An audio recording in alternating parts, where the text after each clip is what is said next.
I'm Jordan Hatfield. This is Faster Film Critic. Today on the show, we discuss Nosferatu with Kolter and Chase Fugel. Nosferatu is a 2024 vampirical period piece that attempts to crush you with dread. And if you prefer your vampires on the more romantic side, well, there's a scene or two in here you might like. The film's directed by Robert Eggers, stars Lily Rose Depp, Nicholas Hoult, and Bill Skarsgård. Get in, we're going cinephilin'.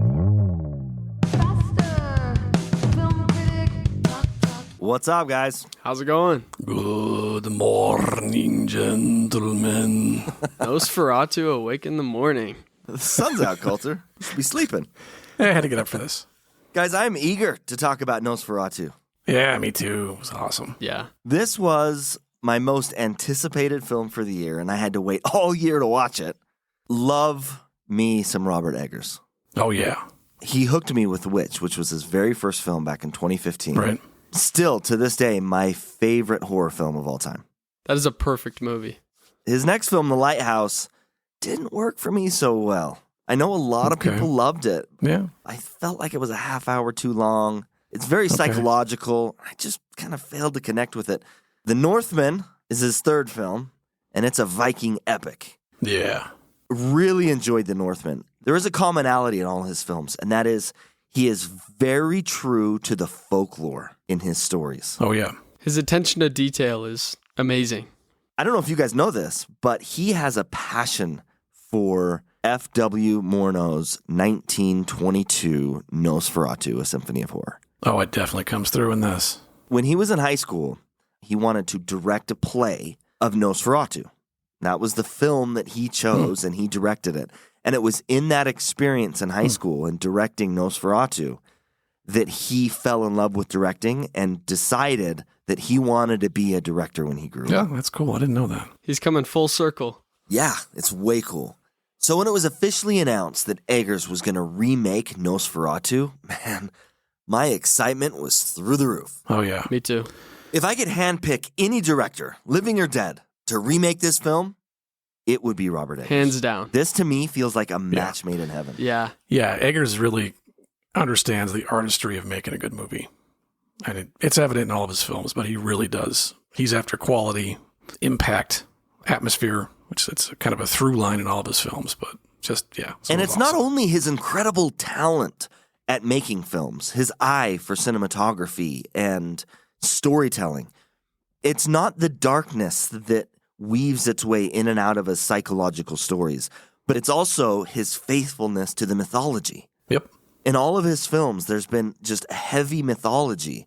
And either you like that or you don't. For me, it works tremendously well, particularly in the stories that he's decided to tell. Yeah. But for Nosferatu, it feels like that is a prerequisite to making this film. He is an incredible world builder, and he's done that in all of his movies. I mean, the world building is exemplary. My excitement for this film couldn't be higher. I want to ask you guys this, Chase, particularly you. Okay. We just watched 1922 Nosferatu recently. Yep. And you didn't like it as much. Do you guys think that seeing the 1922 version of Nosferatu makes this film, Robert Eggers' 2024 Nosferatu, easier to enjoy, easier to understand, easier to appreciate? I would say without a doubt. Certainly easier to understand. I don't think it's easier to appreciate. I think you could appreciate this movie coming into it with zero knowledge of the 22 version or any other iteration of vampires or Dracula for that matter. As Robert Eggers' Nosferatu ended, I looked around the theater, and it was a sold-out theater. I mean, it was packed. And I just asked myself, I wonder how many of these people have seen the 1922 version. Yeah. And it almost made me sad to think that some of them haven't. Probably most of them, yeah. And not just because I feel like that film is so good and needs to be seen, but also because I feel like it added so much to this film. For me personally, all the little tie-ins, the little things. I mean, there's a scene where Ellen Hutter is given flowers, and she says, "Why did you kill these flowers?" Right, right. I mean, that comes right out of the original. Yeah. Right? And for me, that's so cool. It's this little Easter egg. It's a big Easter egg. If you didn't see the original, that kind of stuff, you just glossed right over. Yeah, it's true. Yeah, there was a ton of honor paid to a lot of the imagery from the first one. You've got Ellen's cat. You've got kind of the use of shadows. There's similar scenes that were in the 22 version that are in this, but they're not copied. They're kind of reinvented in a way that You recognize it if you see it, like, oh, that's the scene where they're carrying the caskets down the streetway, but it's not a shot for shot recreation. You know, Eggers is kind of making it his own, which, man, yeah, it's cool. It's really cool to see that stuff. Man, this film was dark. Oh, yeah. It was really dark. All of his, The Witch was really dark. The Northman was heavy in scenes for sure. Yeah. The Lighthouse was psychologically twisted and heavy. Yep. But this film was really dreadful. Dreadful and visceral. I love the way that Eggers stayed so true to the original film. I mean, he stayed so true to the original. He did. And yet he also is entirely faithful to the mythology of vampires. Yeah. And he does it all through a modern lens while still making the story his own. That is really hard to do. It is. And he did it with such precision. I was blown away by it. Yeah, there were certain scenes and events in this movie that were not in the original Nosferatu that I thought complemented the story pretty well. And So what did you guys think about that very first opening scene? I just thought, oh man, here we go. That scene where Ellen walks to the window's open and the wind is blowing in and it blows the curtains into the room and you see his shadow in the curtain. Yeah. And then the curtains collapse again and he's gone. And then they blow into the room and you see his shadow again there. I thought that was absolutely incredible. Such a cool shot. But in this opening scene, Eggers made it very clear right from the get-go. He was going to add to the story between Ellen and Orlok. He was going to give us more there. yeah, the connection between Ellen and Nosferatu is more defined in this. Yeah. The thing that perplexed me a little bit is why she's asking for is she just lonely? Is she trying to get that business? I wasn't quite sure. Trying to get that business. Yeah, it was interesting. And it kind of, it set things up with a little bit more clarity than the original may have. Let's talk about that a little bit. Yeah. Because I think that's a very good question, Kolter, is why was she doing this? So I got to admit, I saw this film twice. Okay. I saw it Thursday night, and then I went right back Friday. Saw it again Friday. Wow. Had to see it again. I enjoyed the second viewing more than the first, and there was a lot that I picked up on the second viewing that I didn't the first. And I spent some time thinking about it and trying to understand some of these different facets of the story. One aspect in particular I wanted a deeper understanding of was the relationship between Orlok and Ellen. Where did that start and how? And I think to answer your question, Kolter, we first have to start with Ellen herself and the fact that she is a clairvoyant. Okay. She has the ability to sense things, right? That she's more open to another realm, I guess you can say.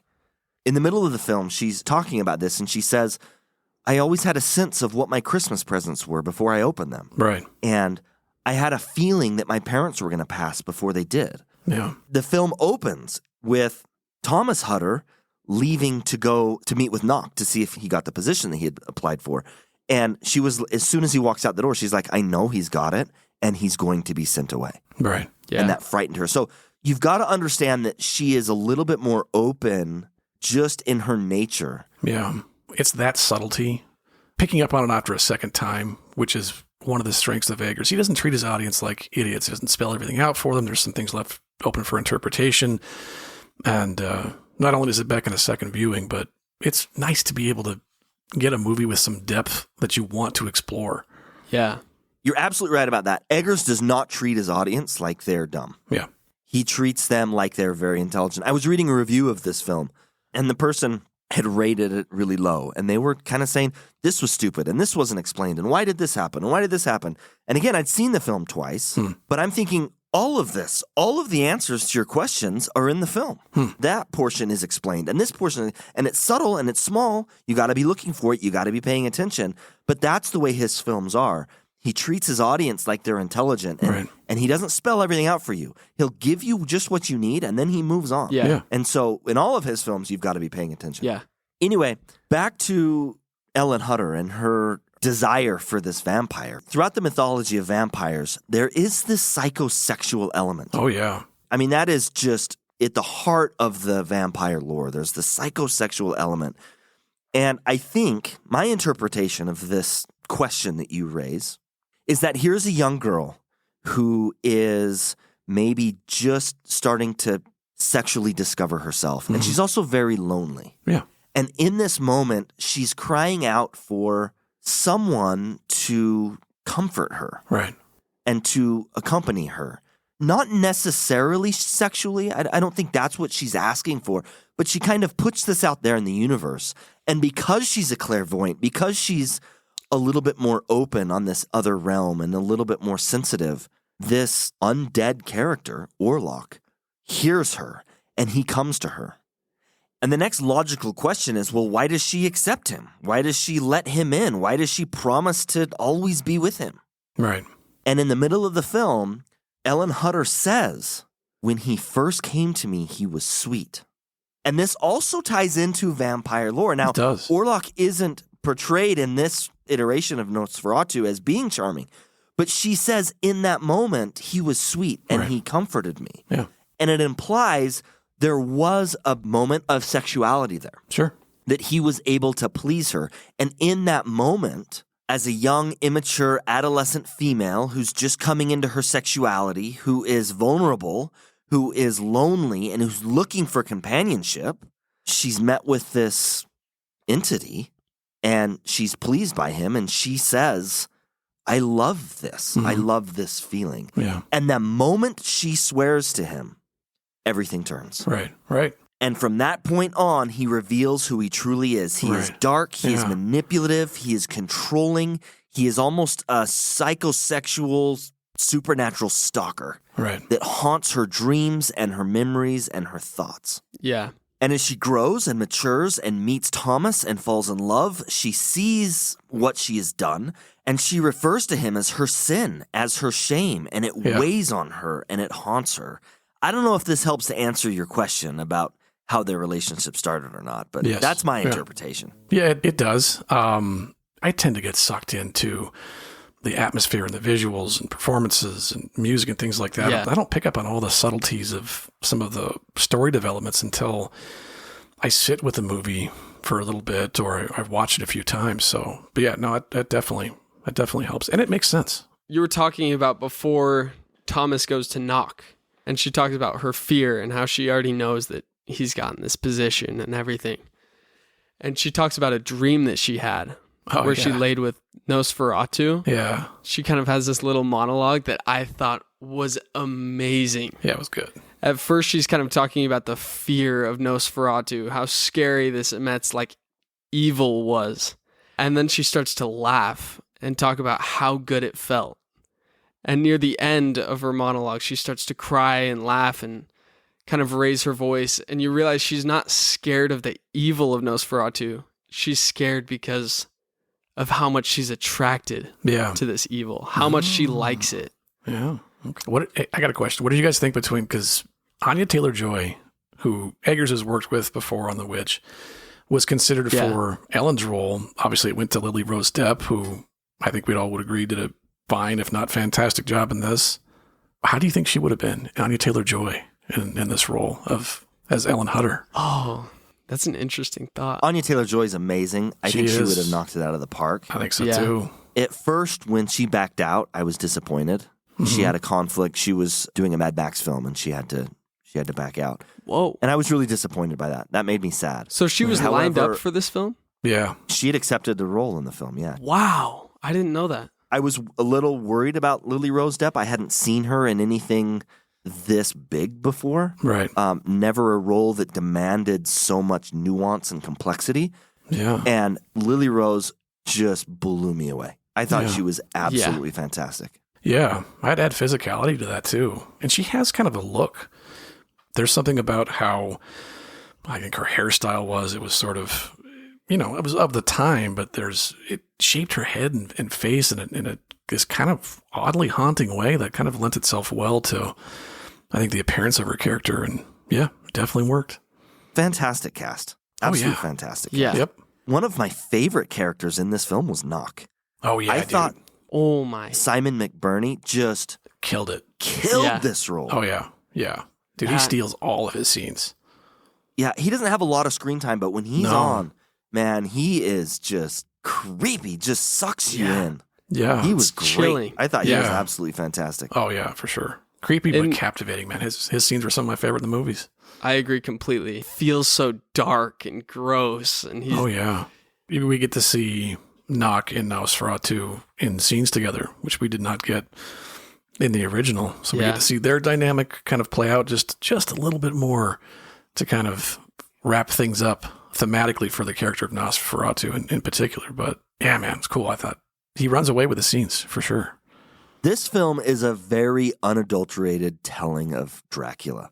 Yes. Everything is there. Everything's in the film, but this film is very adult. Yeah. It is as dark as the story truly is. Oh, yeah.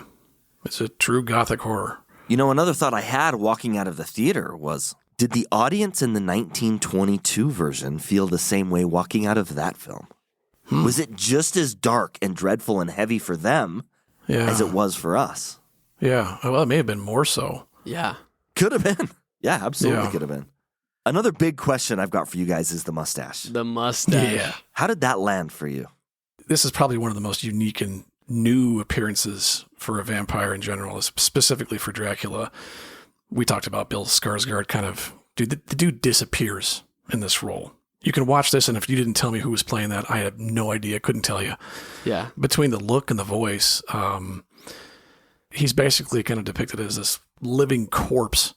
And I thought the mustache actually was pretty cool. Like, some people hated it. It lent itself to this ancient kind of, what's the word I'm looking for? This almost kind of like Romanian-esque look that, hey man, it worked for me. Yeah. For those who hate the mustache, it is very interesting to note that ancient Transylvanian noblemen wore a mustache. Sure. Yeah. Okay. That is very historically accurate. And so Yeah. maybe the mustache didn't work for you, but it is important to understand that it's historically accurate. And again, Yeah. that is Robert Eggers.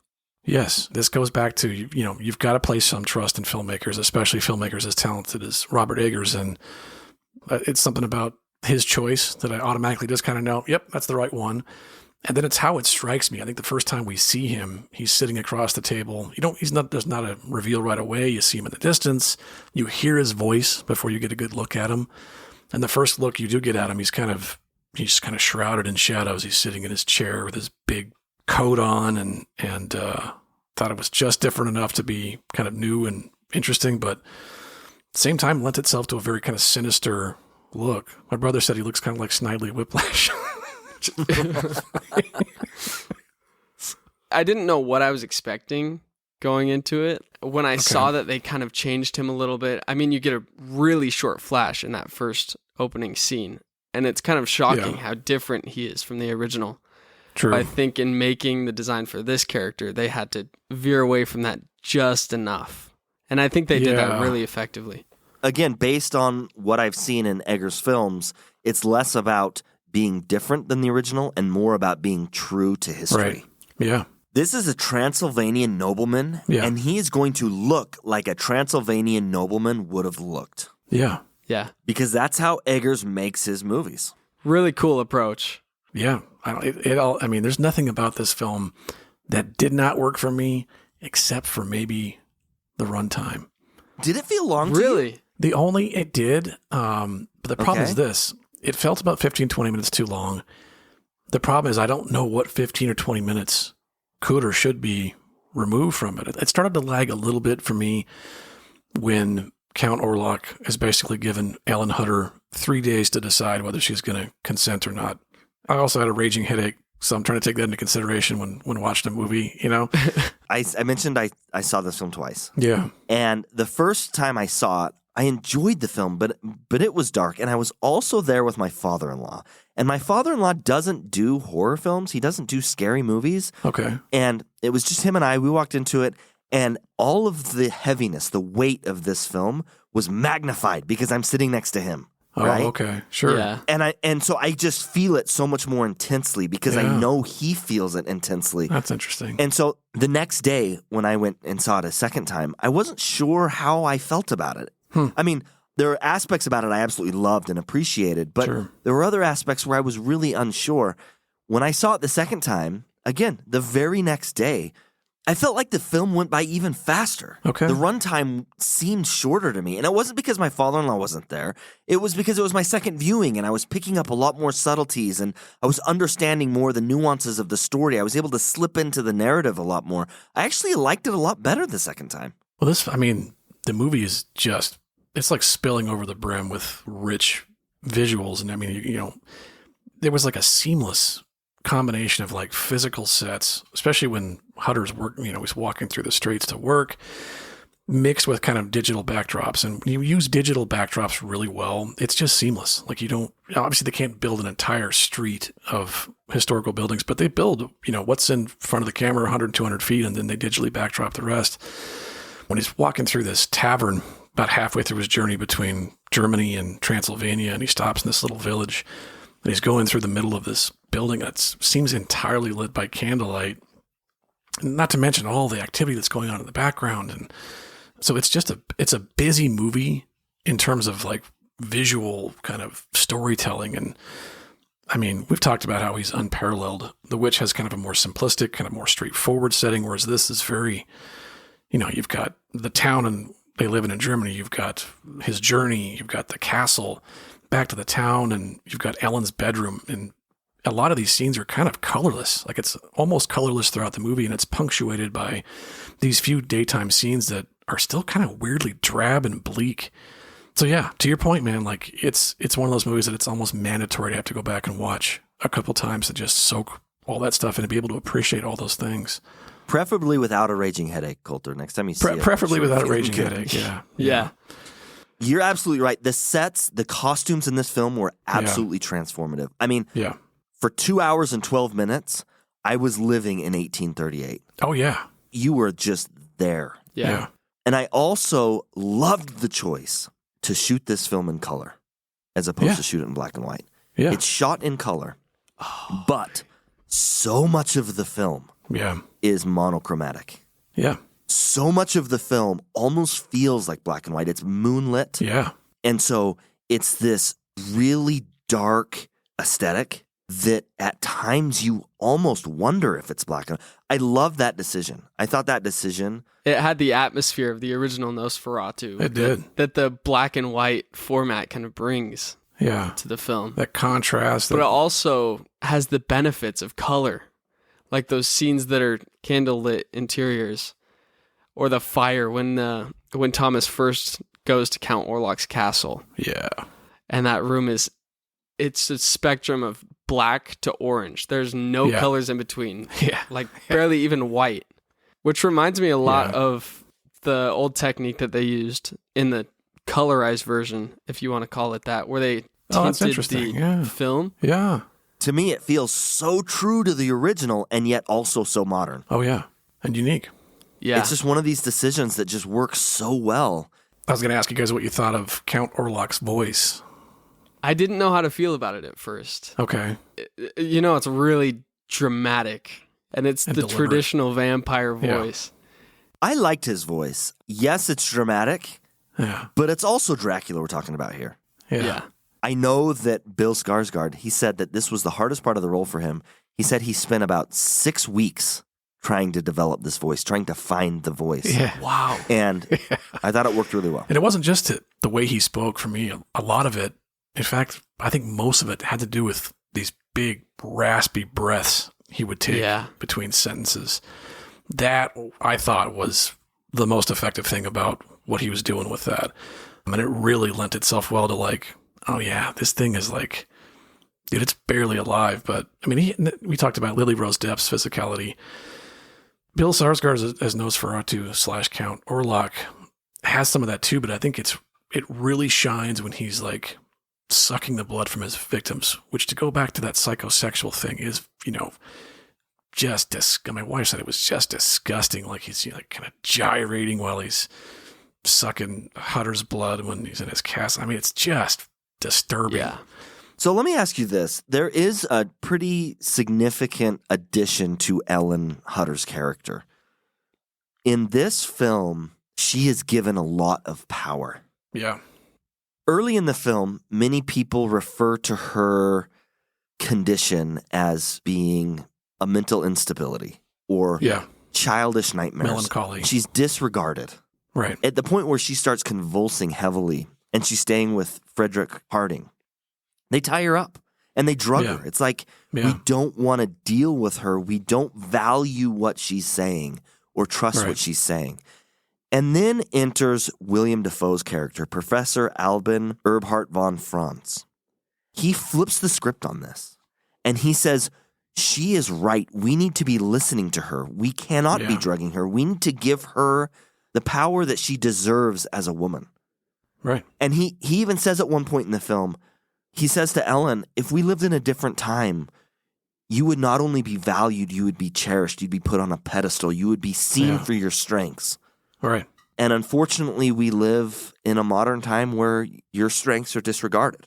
Yeah. At the very end, she's not treated like a victim. She's treated like a heroine. Yeah. She is given the choice. And you said earlier, Kolter, how much is it a choice if it's under so much threat? Yeah. And I hear what you're saying, but at the same time, she wasn't taken. She made the choice to give herself. Yeah. And the consequences of this decision were huge on both ends, but she was given the power to choose. And I thought that was a really important addition to this telling, is to make Ellen a character of strength and not just a victim. No, I agree with you. That's where that idea switches, is when Von Franz basically tells her that she's the savior of this situation. She has the power, really the only person that has the power to stop this evil. And then it does, I think, in turn empowers her to make that decision. Yes, I love this addition by Eggers. It not only strengthens her character, but enriches the entire story. Yeah. Shifting gears, what's your favorite scene in this film? Oh my, it's hard to pick. Oh my God. Yeah, I've got one in particular. It has more to do with the visuals than it does story, but the scene where Hutter is essentially on the precipice of getting to Count Orlok's castle, and he's in this, man, just visually, it's amazing. He's coming down this dark road with trees that are overgrowing into this arch, and the light of the world that he knows is far behind him. And he comes to this crossroads where he's retrieved by Orlok's carriage. Of course, no one's driving the damn thing, and the door opens itself to invite him in, and he doesn't walk into it, he just floats into it. But that particular shot right there, it's static. It's like there's snow falling, a little bit of snow falling through the trees. It's just dead quiet. And just that visual representation of like impending doom and darkness was just, man, it was awesome. There's a couple others I could talk about, but that's the first one that comes to mind. Yeah, what a great scene. It was a great scene. And Kolter, you reminded me of something about this film that I think we absolutely have to discuss. And that is the way this film feels like a nightmare. And yes, that has a lot to do with the visuals on screen, the heavy atmosphere, the dark, contrasty, monochromatic, black and white visuals. All of that adds into this. Right. But one thing that is overlooked is the editing. Okay. The way Eggers edits this film, scene to scene, contributes so much to this feeling, this nightmarish feeling. Yeah. Oh, yeah. For example, in the scene that you're referring to, Kolter, Thomas, he would get drawn into the carriage, and then he would close his eyes, and he would open his eyes, and he's no longer in the carriage. He's now standing in the front of the gate. Yeah. And you don't see that transition. You don't see him exit the carriage. Yeah. On one hand, it's a little bit jarring. As a viewer, you're like, okay, what just happened? Right. And on the other hand, it gives the film a nightmarish quality. Right. And that exists throughout much of this film. Yeah. And it leads you to think, I don't know how much the characters actually understand what is happening to them. Yeah. Yeah. Yeah. And that brings us all the way back to Ellen's first encounter with Orlok. Was she confused when she was developing this relationship with him? Was she in a dreamlike state? Was the line between reality and fantasy blurred? I mean, I can see Orlok coming into her, and just like all of his other victims in this story, and she's disoriented. She's not sure if this is happening in reality, which makes her promise to him all the more believable if she's confused and in a dreamlike state. Yeah. Yeah, it really highlights Nosferatu's hypnotic capabilities, something that we saw a little bit of here and there, but I think I've seen Eggers in an interview talk about how he really wanted to emphasize that particular power of this character to use hypnosis and kind of entrance people to be in this kind of dreamlike state. Yeah. And I think it can be a lot more appreciated if you've seen the original Nosferatu. That was one of the first films ever to take this kind of approach to filmmaking, which was way different in the 1920s, but it was this expressionist approach. Yes. It doesn't focus so much on telling a story, but more emotional and psychological states through symbolic and odd imagery. Like, really weird the way that it all comes together. And it's a lot more of an emotional experience than a story that you're following, I guess. Right. Very atmospheric. Yeah, absolutely. Chase, do you have a favorite scene? There are so many that I love. There were many that really scared me. I've heard many people say that this movie isn't very scary. Like, it's an experience, it's dark and it's heavy, but that it's not very scary. But there were many moments in this film that I was like scared. I wanted to put my hands up to my face. And one of them was... Really? Yeah. I find that interesting because I didn't find the film scary. I found it incredibly dreadful, crushingly dreadful, but I didn't find it super scary myself. Yeah, I was surprised at how scared I was. You know, at the start of the scene that Kolter was talking about in the ship, when the guy first grabs the axe and he opens up the hatch to go down into the lower part of the ship, and the camera just kind of moves and slowly gets submerged into the darkness, and my body tensed up before I could even realize that I was scared, and I didn't know why. And I think it was because the way that this movie paired shadows and darkness and the dark imagery with Nosferatu. When the camera moves in and is completely submerged in that darkness, it feels like you're right up next to him, and it's claustrophobic and uncomfortable, even though there's nothing on the screen, which was brilliant. One thing worth noting about this scene you're referring to is he's there, he's looking at this box, and it's complete darkness behind him, and then the lightning strikes, and it lights up the ladder. Yeah. I thought I saw that, but I wasn't sure. That happens a little bit after. I thought that was so cool. Well, he's holding that lantern too, and just for a flash, you see Nosferatu standing behind him. You see his shoulder and his back, and he just kind of slowly moves away back into the shadows and around to the other side of him. Yeah. And that was probably one of the few only jump scares. We've talked about jump scares and kind of how cheap and easy they are to pull off.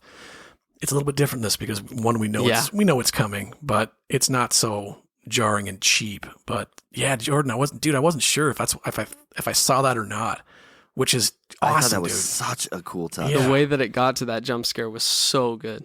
I interrupted you, Chase. You were talking about your favorite scene. Yeah. My favorite scene, really subtle. It takes place right after Thomas wakes up and tells Edith to get off of him, and he's really stressed out and everything. Mm-hmm. And then it cuts to the children praying, the two daughters. Oh. And then the mother walks out of the room after talking to the girls, after saying their prayer, and she walks in the hallway, and she gets submerged in this darkness all around her. And the camera slowly pans over to the staircase and slowly turns back to her. That whole scene, the tension was amazing. Yeah. One of my favorite shots in the film, it's so small, but I just loved it, was when Thomas has arrived at the castle for the first time, and he's sitting at the table, and they're talking, and he starts to cut the bread, and he cuts himself. Yeah. And it immediately zooms in on Orlok's eyes. And the scene almost looks black and white. Almost. But you can see the glow of the fire on both sides of his head. Yeah. I thought that was such a cool scene. I mean, it was just one of those moments where I was just like, yes! And that goes back to your point about the editing, the streamline, is it cuts from that to a point where it looks like he's sitting in a different part of the room. Yeah. And Count Orlok is kind of advancing on him. And Nicholas Hoult, his portrayal of fear in that scene is actually what lent itself to me being scared. I thought that was so cool, and it shows his confusion, too. Like, you're experiencing that with him. He's not sure what's going on either. Yes. The other scene that I absolutely loved, and this may come as a surprise to you, is the final scene of the movie. I'm glad you're talking about this. Yeah. Ellen's dead on the bed. Right. And she's covered in blood, and the monster's laying on top of her, and he's also dead. And it kind of just slowly zooms out. Yeah. It's a disgusting scene. It is. But it's an incredible scene, nonetheless, for this story. I thought it was amazing. Haunting. I still remember exactly how it looked. Like, it's stained in my memory. Same. Same. And right before that, I thought a cool little touch. Willem Dafoe's character walks up towards the window, and he's just reflecting on what's happened. And the metal structuring of this window forms the shadow of a cross on his cheek. I didn't even notice that. It was really poetic. I thought that was such a cool little touch. This ending scene moves the conversation into the sexual component between Ellen and Orlok. Yeah. I don't think in this moment intercourse was actually taking place. Maybe it was. I don't know. But it doesn't show that. Maybe it implies it. It does show that he is feeding off her. How did this element of the story work for you? I mean, you're always kind of a little maybe confused by what Orlok's true intentions were. Is he somehow infatuated or in love with Ellen, or does he just kind of want to suck her blood? By the way, I love that he kind of bites people in the chest instead of the neck. Such a cool touch. Just a little twist. Yeah, something new and kind of interesting and something kind of just animalistic about that. It's not until that moment that you realize that there's some romantic interest going on there, whether it's mutual or not. It sort of works, and it's also repulsive and kind of, obviously it's extraordinarily manipulative and selfish on Count Orlok's behalf. His sole focus is to spread death, darkness, shadow, plague, and just wreck and ruin all that is before him. That is his sole motivation for living, if you can call it that. Whether this aspect of the story worked for you or not, Dracula has always had a psychosexual component. He always has. It is in the mythology. Yeah. Bram Stoker's Dracula, the novel, has a tremendous amount of sexual undertones to it. I mean, just look at all the romantic Dracula spin-off films we have. I mean, you've got Twilight, you've got Interview with a Vampire, you've got Bram Stoker's Dracula, you've got Only Lovers Left Alive, you've got Blood and Roses. I mean, there are so many movies that encompass this sexual romantic aspect of Dracula. Yeah. There is no sexual depiction of Wolfman or of the Mummy or of Frankenstein. That exists in the mythology of Dracula. So whether or not this works for you in the film, that is part of who Dracula is. Right. And so the way it's depicted here is faithful to that mythology. The question that I've got, and again, I've seen the film twice, it still bugs me just a little bit, is I know there's something very special about Ellen Hutter's character. Yeah. Maybe it's because she is the one that freed Orlok and brought him out of this deep, dark pit that he describes. Huh. Maybe it's because of her clairvoyant attributes. I don't know what it is about Ellen, and I don't need to know what it is about Ellen that draws Orlok to her. I don't need to understand that. I know it exists. I don't need to understand why it exists. She's very different. She's very important to him. But what I didn't understand is, in the end, am I to believe that Orlok, this crazy, intelligent, powerful creature that's been alive for who knows how long, living the same routine over and over and over, is so infatuated with Ellen that he forgets he needs to get back to bed before the sun comes up? Like, what? I mean, What? every man's That was weakness, the only right? thing that's hard for me. Yeah. I mean, I get it, but I wish there was just something more in that final scene Yeah. that showed me why he wasn't going back to his dirt before the first cock of the crow. Sure. Other than, hey, I finally got my girl, and I'm just going to feed on her and completely forget about this imminent danger that has been pressing upon me day after day after day after day for as long as I've been alive. Yeah. That was the weakness of the film for me. Okay. And I think that could have been fixed by one simple little scene when Von Franz is kind of going through this book. You know, he mentions the occult and things like that, which I thought also was a cool touch. You know, a simple line was something from that book that vampires become, once they become possessed or once they become infatuated with a particular female or something, that's could be portrayed as some kind of weakness, or it could be exploited in some way. Something simple like that might have fixed that.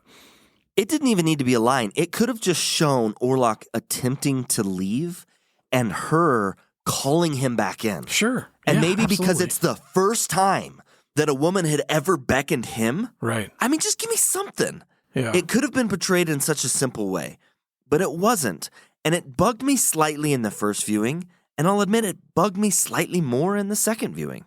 Interesting. Okay. I just wish it could have been developed more. That would have been the exclamation point on his death and also on the movie. This is the only weakness I can point to. Other than this, I think the movie is absolutely masterful. Yeah. Well, what do you guys say? Let's rate this film, shall we? Yeah, let's rate Let's the do it. film. There is so much to love about this film. And I'm feeling 4.5 on this movie. How about that? Robert Eggers continues to be kind of a masterclass filmmaker. He's once again built a very realistic world, very immersive world here. The set design, the characters, the writing, directing, character design. It's visceral. It is extremely intentful. I really enjoyed it. I have a lot of respect for it. It lived up to just about every expectation I had for it, and he hits it out of the park. It's a 4.5 for me. I agree with everything you guys are saying. I love that this is an unadulterated version of Dracula. If we think about what Dracula is and what he does, it is dark. It is really dark. And that is exactly what this film portrays. It is not romanticized. This is an adult version of the story. I love that he stays so true to the original film. I love that he stays so true to the mythology. I love that he's able to interject his own personality and his own storytelling all through a modern lens. I think the film is absolutely masterful. I do come in at a 4. Dracula isn't my favorite story, although I have never loved Dracula as much as I have in this film. I give it a 4. I highly recommend you check out this movie and let us know what you think.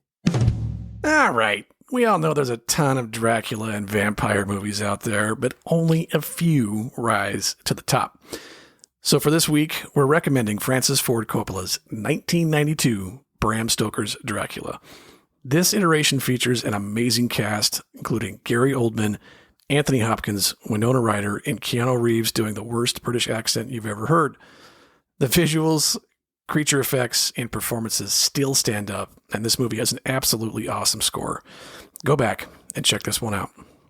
Thank you for listening to Faster Film Critic, and please join us next week when we discuss A Complete Unknown, directed by James Mangold, starring Timothée Chalamet. I hear this is the Bob Dylan biopic. You can also follow us on Letterboxd, Cinetrack, and Instagram. Email us at fasterfilmcritic@gmail.com. Hit us up with questions, comments, feedback, or review requests, and don't forget to share this episode with your movie-loving friends.